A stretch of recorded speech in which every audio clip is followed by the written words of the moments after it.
ابراہیم علیہ السلام کی یادوں کو اللہ تعالیٰ نے قیامت تک کے لیے کیوں باقی رکھا؟ قرآن میں اللہ نے اس کی وجہ بیان فرمائی۔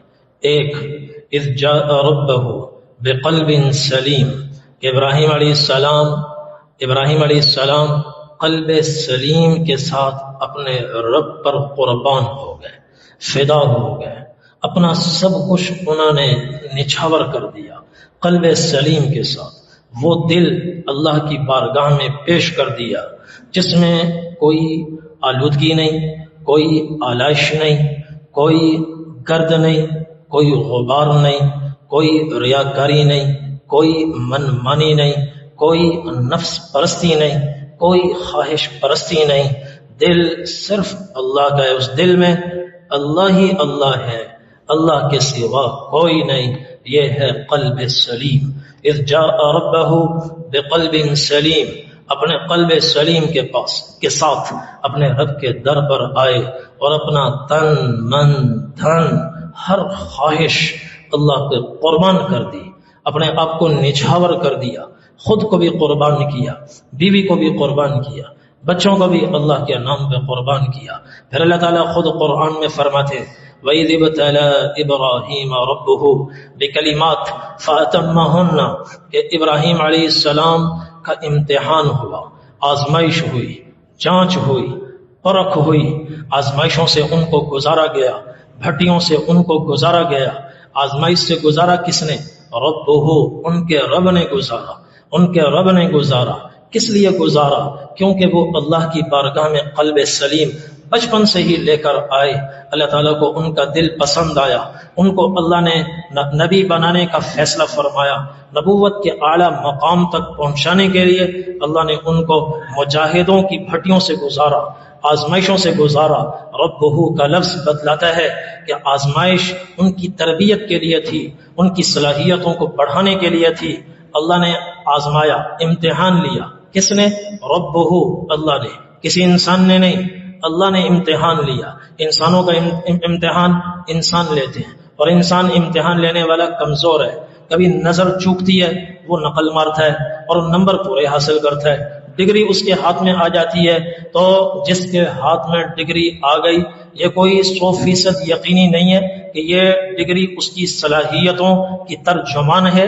عین ممکن ہے وہ باصلاحیت ہو، عین ممکن ہے نقل مار کر وہ پاس ہوا ہو، ڈگری اس نے حاصل کر لی ہو، کیونکہ جس نے امتحان لینا ہے وہ چاروں طرف دیکھنے والا نہیں ہے۔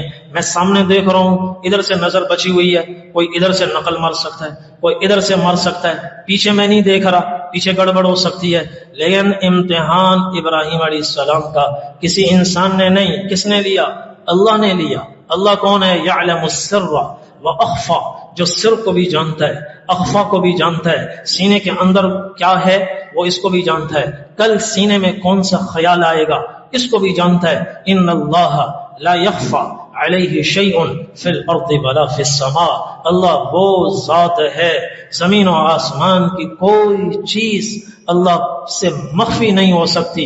یہ کائنات کتنی وسیع اور عریض ہے، اس کی لمبائی چوڑائی سائنسدان اپنی تمام تر ٹیکنالوجیز کے باوجود اس کی لمبائی چوڑائی کو صحیح معنوں میں نہیں ناپ پائے۔ کتنی بڑی کائنات ہے۔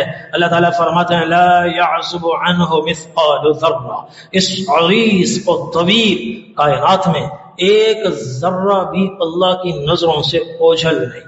اس ہستی نے امتحان لیا، ابراہیم علیہ السلام کا لیا، اور کتنی بار لیا؟ فرمایا بکلمات، بارہا لیا، بارہا، صرف ایک دفعہ نہیں، 2 دفعہ نہیں، 3 دفعہ نہیں، بارہا ان کا امتحان لیا۔ نتیجہ کیا آیا؟